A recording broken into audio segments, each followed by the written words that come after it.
Welcome to Saturday Night at the Movies. I'm your host, Glenn Holland. Tonight's movie is the 1955 British black comedy crime film, The Ladykillers. It was directed by Alexander McKendrick for Ealing Studios from a screenplay by William Rose. The Ladykillers stars Sir Alec Guinness, Katie Johnson, Peter Sellers, Cecil Parker, Herbert Lom, and Danny Green. The story concerns a widow in her mid-70s, Mrs. Wilberforce, who owns a house at the end of a London street that backs up onto a railway tunnel at King's Cross. She keeps 3 parrots for company and regularly reports fanciful suspicions about her neighbors to the local police, who kindly regard her as a harmless eccentric. Mrs. Wilberforce has a room to let and happily takes on the rather sinister Professor Marcus as a boarder. He tells her he is part of a string quintet and will occasionally be joined by 4 other men for rehearsals. They duly arrive, carrying their instruments, and soon Mrs. Wilberforce hears music coming from Professor Marcus's room. But what she hears is in fact a record playing on the phonograph, while the 5 men, all of them career criminals, make plans for an armored car robbery. Under Professor Marcus's strict guidance, and with each man playing his specific part, the robbery goes off without a hitch, with Mrs. Wilberforce herself unwittingly playing a key role in securing the loot. Afterwards, the 5 men are ready to divide up the money and go their separate ways.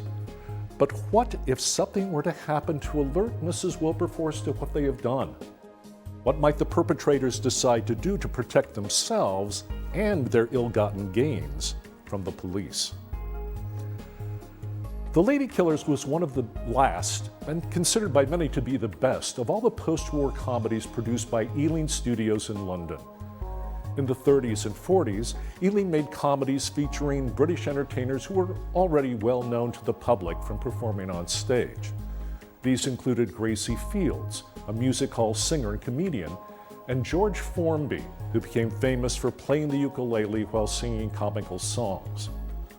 But after the Second World War, Ealing produced a series of satirical comedies that captured the distinctive spirit of the British post-war era. The Ealing comedies featured a virtual repertory company of screenwriters, directors, and actors, including Stanley Holloway, Alastair Sim, best known in the States for his portrayal of Scrooge in the 1951 film version of A Christmas Carol, and Alec Guinness. The most celebrated of the Ealing comedies appeared during the 7 years between 1948 and 1955. The 5 best of the lot are widely agreed to be Whiskey Galore and Kind Hearts and Coronets, both released in 1949. The Lavender Hill Mob and The Man in the White Suit, both released in 1951. And tonight's film, The Ladykillers, released in 1955. I earlier called The Ladykillers a black comedy. This means it is a comedy that deals with serious subjects that are usually expected to be treated seriously. In this case, crime and death. Black comedy, or black humor, is a subset of satire and was identified as a specific genre by the French surrealist critic André Breton in his 1940 Anthology of Black Humor.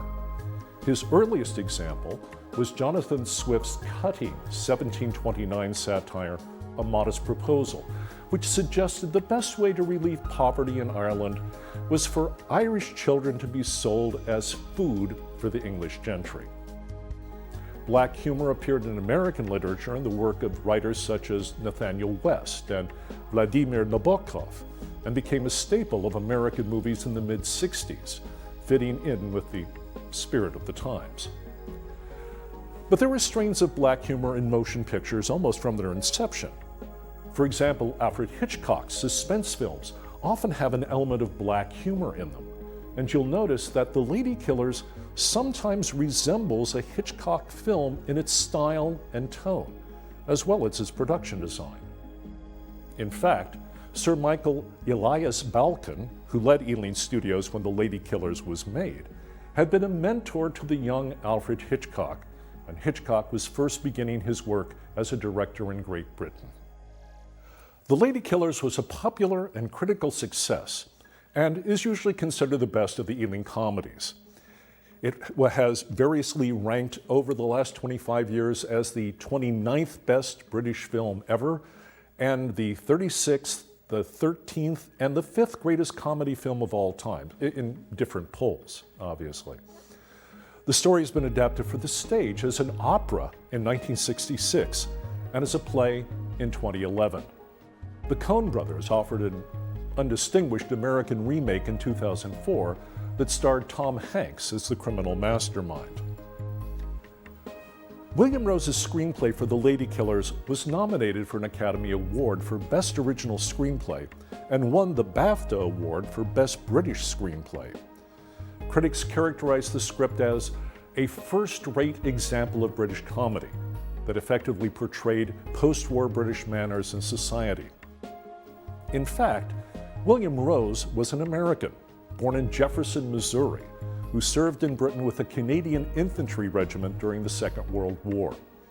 He settled in England after the war to work as a screenwriter and married an Englishwoman, Tanya Price, who became his writing partner as well. Rose claimed the story of the Ladykillers came to him in a dream, and all he had to do was write it down after he woke up. Rose wrote the part of Professor Marcus for Ealing Studios stalwart Alastair Sim, who was unable to accept the role. When Alec Guinness read the script and was offered the part, he wrote to the producers, "But this is meant for Alastair Sim, surely."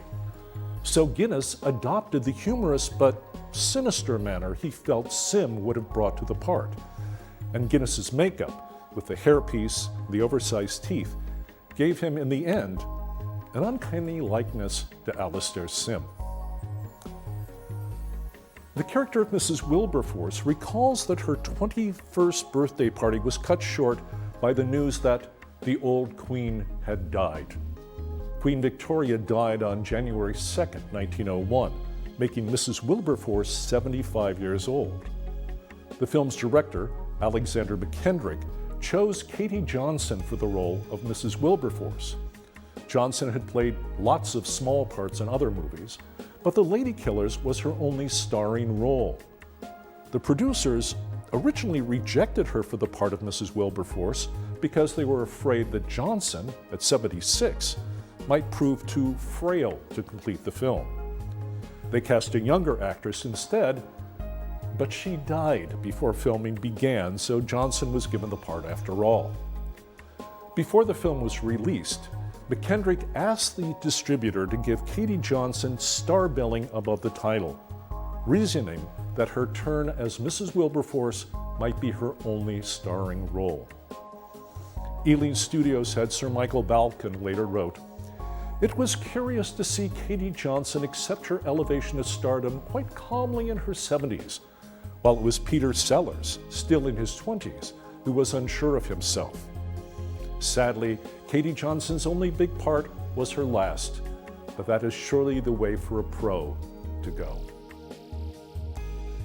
Peter Sellers, who played Harry Robinson, already had a national reputation as one of the 4 men responsible for BBC Radio's brilliant comedy series, The Goon Show. Sellers created a host of bizarre characters for the Goon shows, each with their own distinctive voice.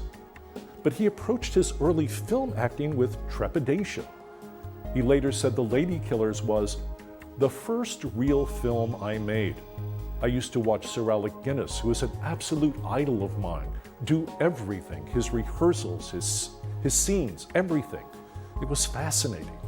Not that I could hope to be as good as Guinness, but he is my ideal and my idol. For his part, Guinness felt that Sellers was withdrawn and melancholy during the shoot. Herbert Lom, who played the sinister Louis Harvey, later recalled how a nervous and insecure Sellers was worried about finding further film work and asked Lom to recommend him to any casting directors who were looking for bit players to perform in films Lom might be cast in. Lom's character, Louis Harvey, wore a black hat during most of The Ladykillers to cover his shaved head. While he was making the film, Lam was also playing King Mongkut of Siam on stage in The King and I, the same role that first led Yul Brynner to shave his head in 1951. Peter Sellers and Herbert Lom would go on to appear together as Inspector Clouseau and Commissioner Dreyfus in 5 of the Pink Panther films between 1975 and 1982.